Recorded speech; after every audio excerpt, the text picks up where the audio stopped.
Hey y'all, so this is me at the Fantasy of Lights at Callaway Gardens in Georgia, Pine Mountain, Georgia. So I went there recently with my daughter. We had a great time. This is the view. If you stay there, it was really beautiful. Early morning, sunrise, reflection in the water there, just really beautiful rolling hills. I didn't realize that the Appalachian Mountains came down this far, but apparently this location in Pine Mountain is at the foothills. So I wanted to make this video to share with you guys just some ideas on some things that you can do, even if you're not a quote unquote professional artist, just some creative, fun things you can do. Just to pass the time if you're struggling. I know, a lot of us go through hard times, and it's especially rough during the holidays. So today, when I'm filming this, it's Thanksgiving. I'm sharing with you all. This is just some things that I've been doing for myself. This is my little watercolor pad that I have, and it's Strathmore brand. Apparently, the 100% cotton paper is the best, but and I don't think this is that, but it still works really well. And I've had to work really hard on practicing watercolors. This one's funny with the sunrise in front of a mountain-looking cloud, so I have a lot of practice to do. It's been a lot of years since I've really been into my art, but it's just it's a fun hobby, and I just wanted to encourage you guys to not be afraid. Just play. Just play. Get out there with whatever paints you have, and just sketch out. It doesn't have to be a professional grade pencil or even the paints. It just doesn't matter. Just grab what you have and have fun. Another thing you can do is something called felting. And this is really easy for anybody. You just have to be careful.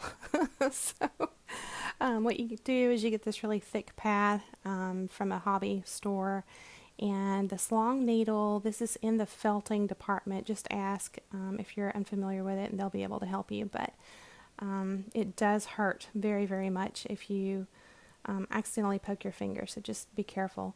But just grab some felt and a thick foam pad and your needle, and then you've got, this is what I like to do. I like to get these little metal shapes. I think they're for candy making, actually, like if you're melting chocolate down, because they're a little bit small to be cookies, but you can find those in the candy making section. But just grab some felt, just pinch off a little piece of felt, whatever color you like, and just stuff it down in these little shapes, and you can start just stabbing it.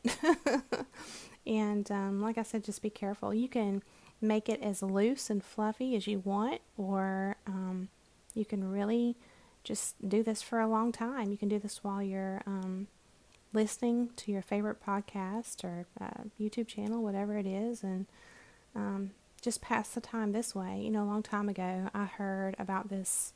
I think it was actually a documentary where they were interviewing some elderly people, but there was this older lady who really didn't have anybody in her life, and she passed the time by ripping up newspaper.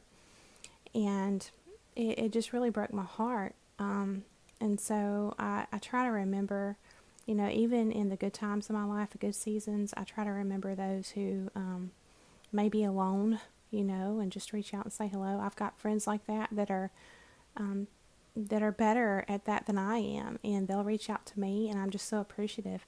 But you can do things to pass your time like this that can actually be productive. And I like these little jellyfish looking, what do you call that, thimbles, like plastic thimbles. So you can take it out of the mold and just kind of finish refining it that way. But you can do things like this where, you may be happy with the results, you may not, but if you are, you can just give them as gifts, So that's what I like to do, to pass the time, and also to get my mind off of really hard things. I think that we can't run from them. We need to give them their due season, cry it out and embrace it, and then let it pass. Let it pass like water. Let it come, let it go. And this is a way to just sort of stay in the positive vibrations zone, if you know what I mean. So if you're going to get into painting and you're new to it, I thought I'd share with you just really quick. These are just store brand watercolors, but what I like to do is with watercolors, I think you need a really strong white. So I use gouache here. You can pronounce it different ways, or acrylic, white acrylic paint. But then your watercolors, you need a black, and then just your primaries, red, yellow, and blue. I also like to add green, and you'll notice that I have 2 of each. I have a warm, or well, in the reds I have 3. But typically in your main colors, if you simply have a warmer version and a cooler version, and you can kind of look down the line and see there, that's typically what I have. The reds, like I said, the one on the far right is a rose. It's more of a cooler red. The other 2 is just a brighter and then a darker. But you can especially see with the yellows and the blues and greens, I have a cooler version and a warmer version. That's all you need.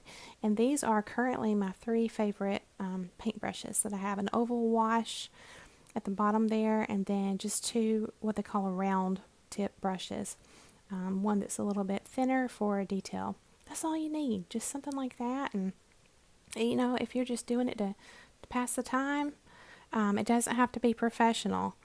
So I hope that you enjoy this. I hope it's inspirational for you. I thank you so much for coming along to hear the message, and I hope that you have a beautiful day.